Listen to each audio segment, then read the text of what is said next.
Welcome to Courageous Stewards, the podcast where legacy meets leadership. We believe stewardship isn't just about managing resources. It's about multiplying impact, honoring purpose, and building with eternity in mind. Each week, we dive into business-focused discussions on real estate investing on a foundation of faith and family. We have a desire to inspire listeners with a heart to reclaim their time, talents, and treasures for something greater. Whether you're growing your portfolio, leading a business, or a family, we need to become the best version of ourselves. This is your space to gain wisdom, walk in courage, and steward what matters most. Let's build what lasts. Let's lead with love. Let's become courageous stewards. All right, welcome back, guys. Episode 4 today. Today we're excited. It's going to be a good show. We're going to have some conversation surrounding a topic that really is that missing piece that you have to have if you're going to take that next step into the unknown, into the uncertain, and into something that's maybe got you a little bit timid to push forward through it. That topic today we're going to share back and forth about is courage. But before we get started into the topic, Jake, how was your week this week? This week was crazy. We have a couple of properties that are down in the Kentucky area. One of those in particular is not quite finished yet. We bought it sight unseen. It's a single family property. We're turning it into a short-term rental, and it was in very, very rough shape. And so we've had to travel down back and forth for the last 4 or 5 months.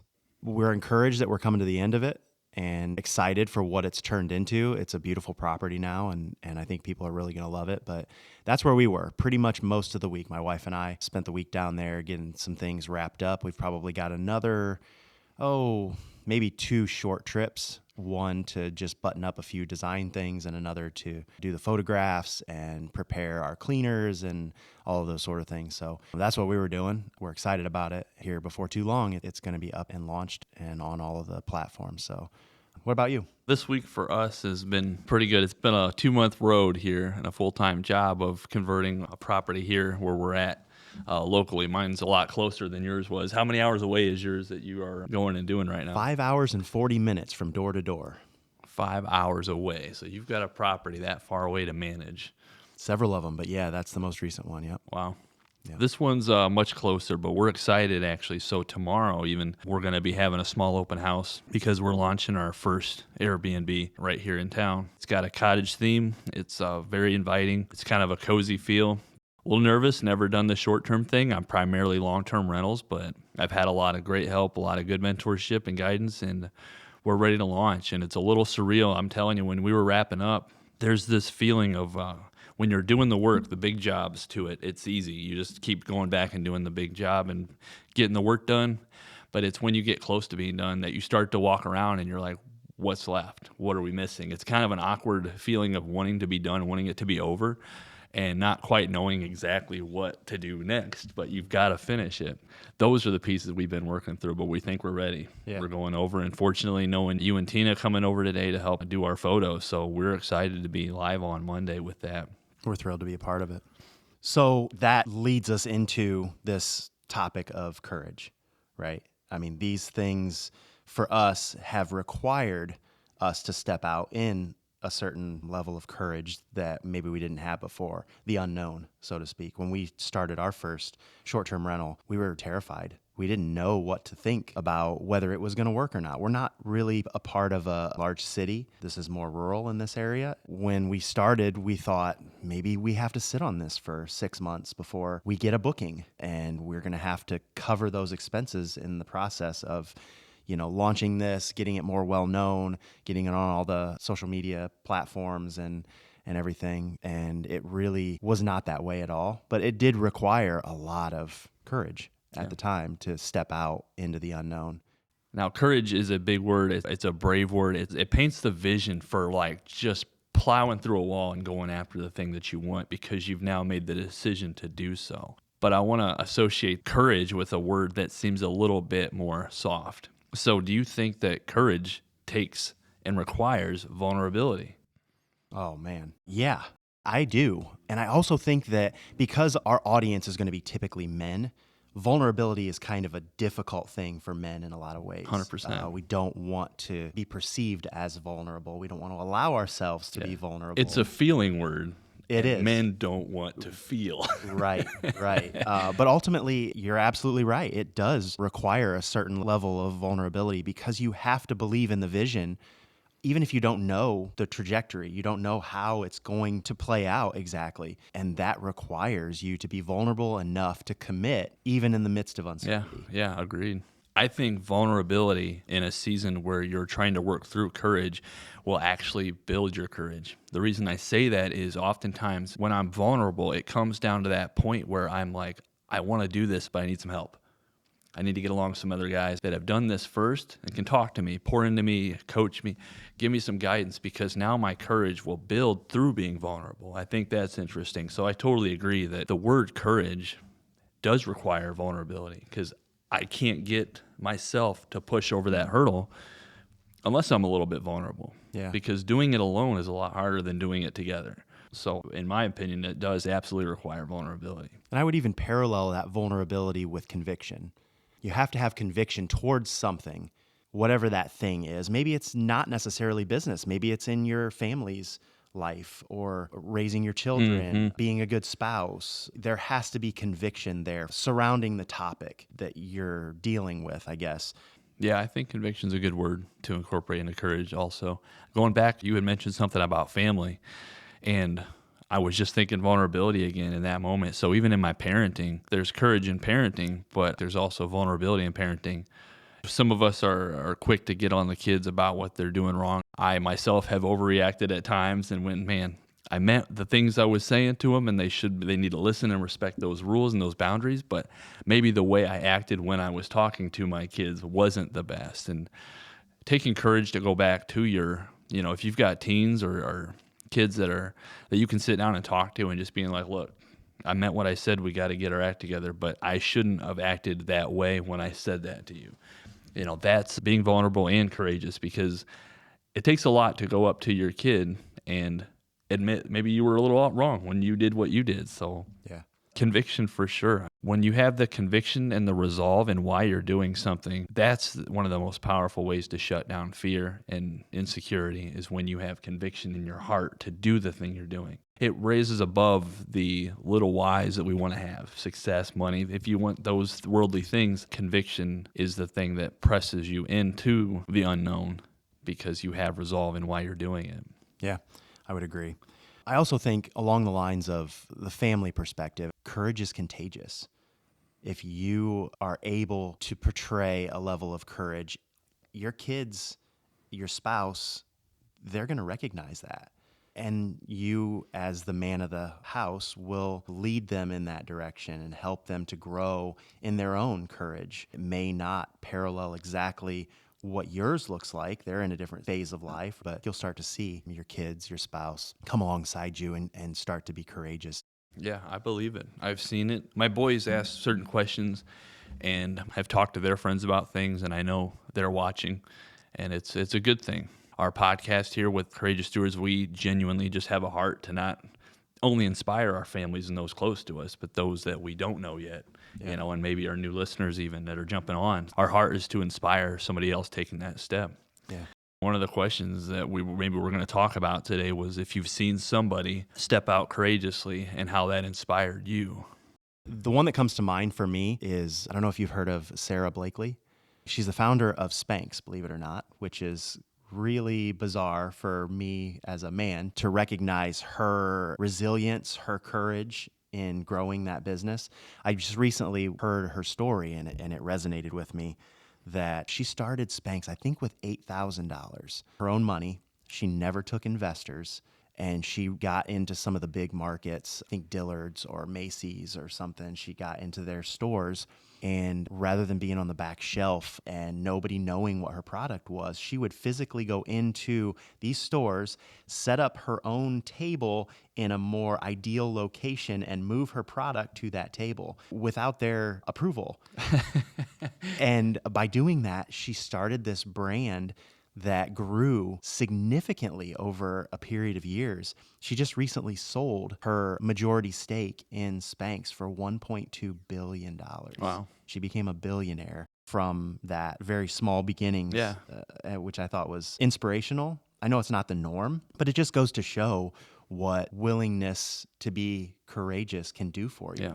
What about you? Mine are closer to home. Just some people, even in the local community that I've known, were doing something else and stepped in and took that leap to take on a new challenge and to watch it grow and become fruitful and to be successful and to change the entire trajectory of their lives.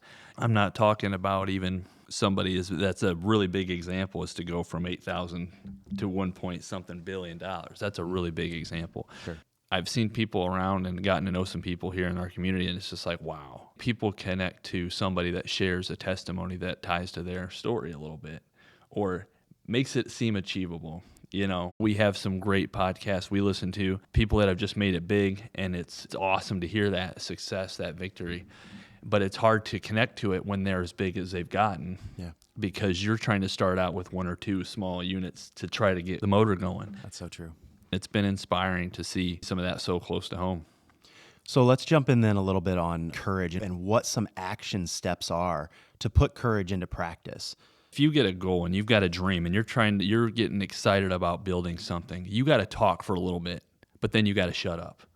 You've got to do something. You've got to write something down. You've got to set a goal. You've got to get it on a dry erase board. You better pick up a book.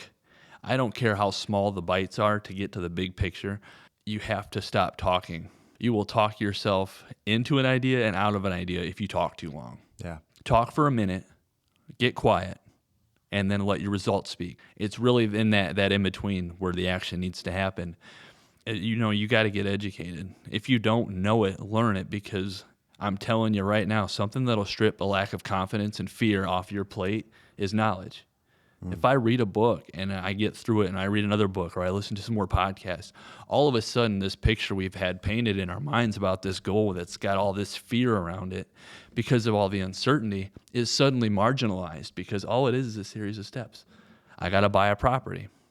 I got to get a tenant in there. I better get some lease paperwork. Yeah. Maybe I better have an attorney on board. All it is a series of small steps. Start a business. You've got to go get your LLC paperwork registered, your EIN, all these steps. But that's when it becomes the big thing you were hoping it would be. People get so inundated with all the steps it takes to grow the thing because they're already looking at it as the big thing it's going to be. That doesn't happen. It's really just the next one. Yeah, it's the next step. It's the next step. It's the next step. So to create action during a period of needing courage, it's just taking those small steps. Go do something. The mind is a funny thing. If you're like, I want to exercise, I want to get in shape, but you're really struggling to get going, something as simple as just having a pair of running shoes and then putting them on. Don't put the pressure on the run. Put your running shoes on. Yeah.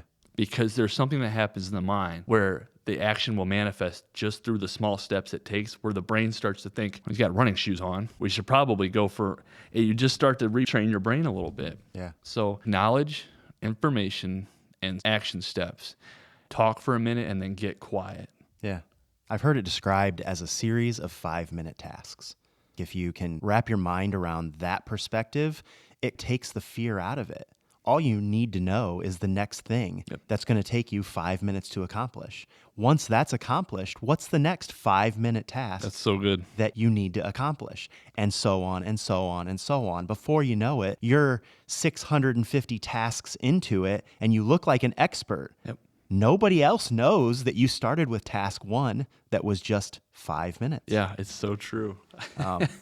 I've broken it down into 4 specific steps. The way to courage starts with knowledge. You touched on this. You've got to get some basic perspective on whatever it is that you're trying to achieve. The next portion is wisdom.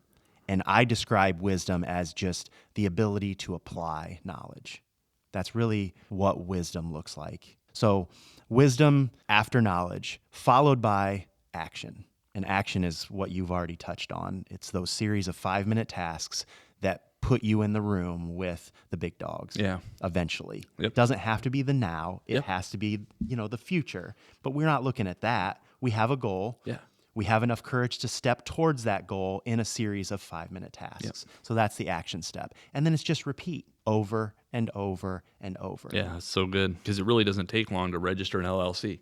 No. It was one of the easiest, fastest things I've ever done was register an LLC. Yeah. But if you don't know what that looks like, it's a daunting, intimidating task. You're like, I've never done that before. I can't do that. And with the internet and AI Oh my nowadays, gosh. it's so easy. It Just is. ask a simple question. It'll tell you how to get through it. Yeah. And then you take that first step, and then the next one, and the next one, and so on. Yep. Before you know it, you're an up and running company in just a few series of 5-minute tasks. Yeah, I love it, man. That's such a good point. What I heard you saying in there was be willing to roll with the long game. Yeah. You know, courage isn't about instant comfort. It wouldn't be courageous if it was about getting what we wanted right now. Yeah. It is the long game. It's having the vision 5 years out what that goal is going to look like. Yep.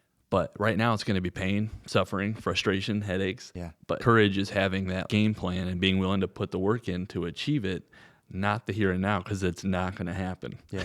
Yeah. The 5-year vision is more of a thing for you to look at as an exciting perspective on where you're going to be. Yeah. But you're not going to get there now. Yep. Everybody has this idea that it's supposed to be overnight success. No, not even close. realizing that almost nobody that you look at is an overnight success. Right. They've taken years and years and years And the of, work. yeah, the effort. of effort and work and grind and 5-minute tasks Yep. that have gotten them now to where they are. But you have to start somewhere. Yeah. So get started. A good visual of this is you want to get your associates, your bachelor's, your master's degree, and you're like, I can't, it's going to take forever to do that. I'm just not cut out for college. I'm not built to do that. So they give you a syllabus in your class, and that syllabus has got tons of assignments on it, papers, tests, exam, and it's just this laundry list of things to do, and you're like, this is going to take forever. But if you look at the syllabus as a whole, yeah, it's going to be huge. And then you take that and you think about the entire college program and all 4 years of syllabuses, and you're going, I'm not even going to start. Yeah. Right? That focusing on the bulk all at once is going to set you back, as opposed to looking at the syllabus, just like you were saying a minute ago. I just got to do that one first. Yep. Once that assignment's done, I'll do this next assignment. It's that mentality in life and business and entrepreneurship that starts to move the needle forwards. Yes, absolutely. I think it's John Acuff that has a quote that has really stuck for us in our home, and that is, be brave enough to be bad at something new. A lot of people are unwilling to start because they recognize that they're not going to be great at it out of the gate. Yeah. So it's more, I'm scared to even begin because I'm going to look terrible, Yeah. or I don't know how to do these tasks, or whatever the case might be. And I think it's just back to the word vulnerability. Be willing exactly. to be brave enough to be bad at something, Yep. to get started. And you'll get a lot better at it if you're willing Yeah. to start out being bad. I love that. I still joke with my wife sometimes. I'm like, I don't know if I've been doing this long enough to know if I'm doing it right or not. Even now, like, I still have that uncertainty in the back of my head.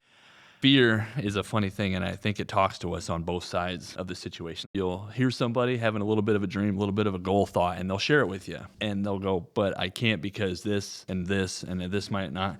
And so I tell them, I'm just like, but what if it did?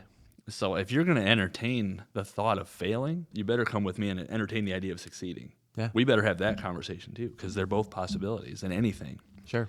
Maybe it does fail, but what if it succeeds? Well, fear likes to get on both of those, and that's why it's so hard to push past it. You have to recognize fear's going to talk to you about failing before you start, because it doesn't want you to start. And it's going to talk to you about, even if you do start and you think about the successful side, it'll tell you, well, you can't manage something that big. Just by the time you start succeeding, you're still going to fail. Yeah. You don't know what you're doing with all that, right? It's going to talk to you about failure on both sides of it. So what do? You just stay stuck? No, you got to press in. You've got to have courage to know that it could work out and be willing to take some degree of risk going into it if you really want that thing. Yeah, you got to watch fear, because it'll talk to you about the negative outcome and the positive outcome. Right. Primarily, our perspective is real estate related, so we kind of see things from that angle, but this could really apply to anything, business or personal related. Maybe it's something as simple as sitting down with your spouse and working through your finances. Having the courage to have the conversation with them about, listen, our spending is out of control. Yeah. We've got to sit down and talk through this and create a budget that we stick to and hold each other accountable for. Yeah, it's That a great takes courage. example. Great example. in your family. Maybe it's a child that is unruly and out of control that you need to have the courage to sit down with them and say, listen, where's this coming from? We need to talk through this. I need to be more of a support for your situation. I haven't taken the approach up until now that I should, and I want to change that. That takes courage. Yeah, It's not absolutely. just in business. It's not No. just real estate related, although that's where our mind tends to go, you and I, because that's our line of work. That's our passion. But it can be applied in any area of your life, having Yeah. courage to do the little things that turn out to be very big things.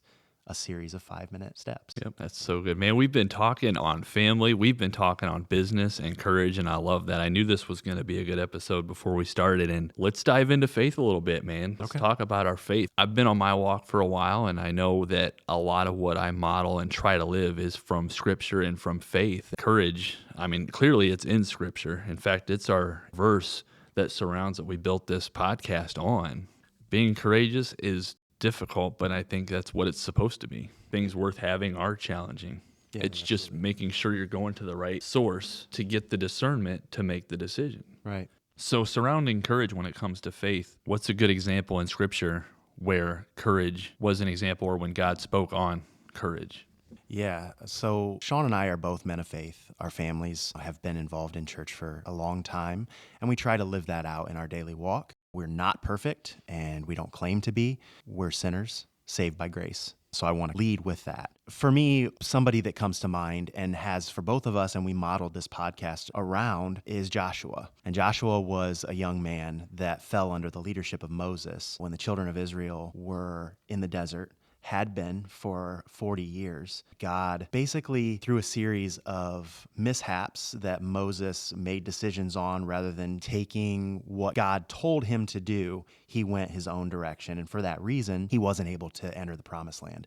Joshua was kind of a general underneath Moses, so to speak. He was somebody that you would see as like a right-hand man. So God basically said when they were getting ready to go into the promised land, that Moses, you're not allowed to go in. And Joshua, you are going to lead the children of Israel into the promised land, and you're going to take the land. And it required a certain amount of courage that God is going to do what he says he's going to do. And I'm going to have faith in what he says he'll do. Yeah. So Joshua led the children of Israel into the promised land. They crossed the Jordan River. They had many battles. Then as they acquired this land, he divided it among the 12 tribes of Israel. Those tribes then grew what is now basically modern day Israel and ended up being the area where Christ was born, raised, did his ministry, ultimately died for us, and rose again. So a lot came from the courage that Joshua was willing to have in the midst of uncertainty. Yeah. Can you imagine leading that group into complete uncertainty and the willingness to just trust God? Yeah. No, I We kind of model our business after Joshua 1:9. Be strong and courageous, for the Lord your God is with you wherever you go.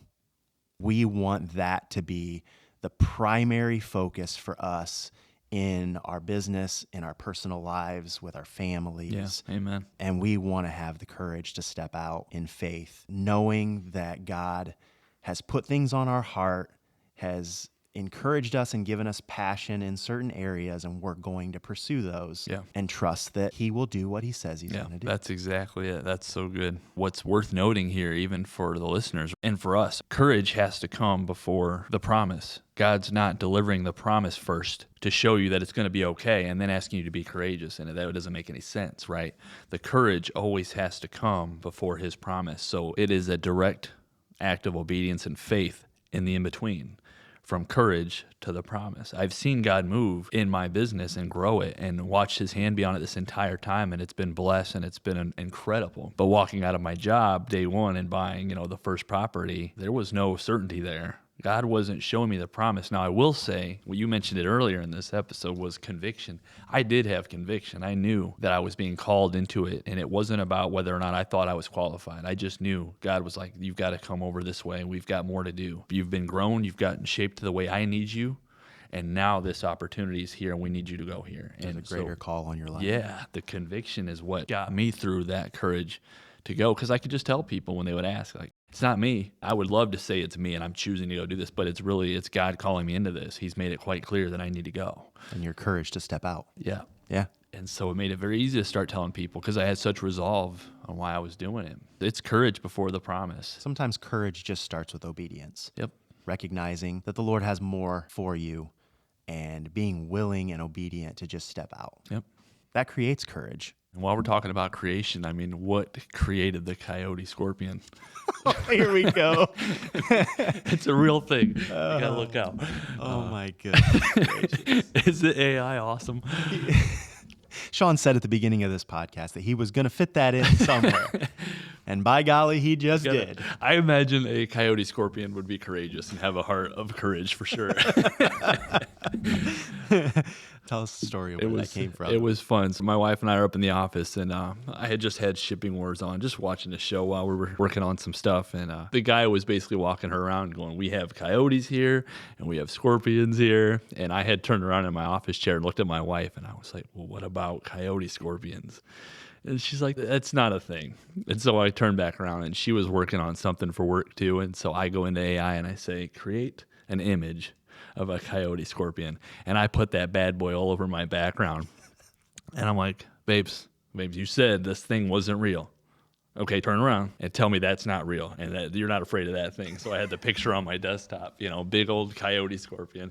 It's so funny how that works, but we were just both laughing and stuff. And we knew this episode was coming up. And so I was joking with her about how, man, I think a coyote scorpion would have courage. Got 12 legs, a scorpion tail, and the face of a coyote. So that's been kind of the thing at home right now. Be a coyote scorpion. All right, so we got to move on from the coyote scorpion, which is real. You got to keep your eyes out for those things. But we're going to jump into just a quick question here in regards to how we're utilizing AI. We know it's around. It's got some definite benefits. I think it's important that you are taking time to utilize it because it's an effective tool. And so, Jake, how did you use AI this week? This is kind of a fun question. Hopefully we can continue to maybe ask this question as we move forward with the podcast and with some other guests that we might bring on. I'm curious to see how others implement AI tools in their own lives, personal and business. So that could be a fun question moving forward. I would say the one that I used, I have a couple actually that I used this week while we were in Kentucky working on that property, one of which was brought to my attention by my wife. In my mind, you have to be hyper specific about the question that you're asking AI so that it knows exactly what to give you back. And so I have gotten in the habit of going way overboard in specificity when asking questions and highlighting exactly what I want it to give me. And this particular week, we wanted to create a poster for an area in the house, a second bedroom that's just a blank wall. And we wanted to put something there that related to Kentucky and kind of the history of Kentucky, what it's well known for, whether it be Churchill Downs and the horse races or bourbon or bluegrass. Those are the things in Kentucky that are well known, among other things. So I asked it to give me sort of a collage of those things that pertain to Kentucky. I made it very, very specific, and it gave me the most awful image. It made no sense. It looked digital. It was terrible. And I tried to adjust it, told it to give me certain things, change certain things. It kept giving me the same picture, or it would change one thing and made it look worse. And so my wife was standing there and she just said, why don't you just make it basic? Prompt it to give you just a basic poster of this thing that we're trying to achieve. And I'm like, no, it's just not going to work. You have to be very specific with AI and tell it exactly what to give you so that it knows. She said, just try it. So I said, okay. And I can't remember the exact prompt that I gave it, but it was basically, give me a poster of Kentucky that represents this state well. Something like that. And it gave us the perfect poster. Keep it simple. And I'm sure she hasn't brought that back up since that happened. Yeah, maybe once or twice. But yeah, it was just wild to me. We're still trying to learn how AI works in a lot of ways and how to prompt it to give you what you want exactly. And this was just the perfect example that I thought, man, I got to go way overboard and give it this perfect example of what I'm looking for so it'll give it back to me. It wasn't the case. I went basic and it worked perfectly fine. And we're going to have that poster printed for us to hang in the in the unit, and yeah, it was pretty funny. So what about you? Give me an example of AI. Oh, dude, I've used AI for a lot of different things, certainly. Some silly, some serious. I mean, we talked a little bit about Coyote Scorpion earlier, but we've also used it for marketing strategies, even in as we start to move into this self-storage. I want to make sure I'm educated around that. So I've used AI for a lot of that, and it's really comprehensive, and it really puts stuff together well for you. Here's a good one. I've used AI to generate a prompt for AI. So I was having trouble communicating with Canva's AI to generate something. So I went to another AI and asked it how to create a good prompt for these things for Canva AI, and I had a much better prompt. This was an opposite example of yours because it gave me a much more thorough prompt. When I put that in Canva AI, it worked really well. Yeah. And I had great images for what I was trying to create. It's been helpful for me anyways. I don't always put my words together very well. AI seems to, you still got to read through it and make sure that it's reading the way you want, but it does a really good job at putting what I'm trying to say down in a good way. So it's here. I don't see it going away, so we better learn how to use it Yes, and sir. use it well. Why don't we circle back to kind of what we talked about in this episode and wrap things up for the listeners? So here's the wrap up. Knowledge, wisdom, action, and then repeat. Put those together. You'll have success. Move forward. Be courageous. Absolutely. I live that. And we'll just look back here at a little bit of what we talked about. Courage requires being vulnerable and then finding a level of conviction through your beliefs, through your faith. Making sure that you remember fear is going to attack both sides of the outcome. Fear is going to attack the idea of failing, and it's going to tell you you can't, and then it's also going to attack the success side that you may entertain. Remember that the courage has to come before the promise. This was a good episode. This is all good stuff. Jake and I live this every day. We thank you guys for listening. Next week, it's going to be another good one. We're going to wrap up with some stewardship because that's another fundamental part of this whole podcast and what we stand for, and we're excited about that topic. So tune back in next time. Thanks for joining us today on Courageous Stewards, where legacy meets leadership and faith fuels the journey. If this episode stirred something in you, share it with someone who's ready to step boldly into their calling. Subscribe, leave a review, and stay connected as we continue to explore what it means to lead with conviction, serve with excellence, and build with eternity in mind. So until next time, keep showing up, keep stewarding well, and remember, courage isn't the absence of fear, it's obedience in motion.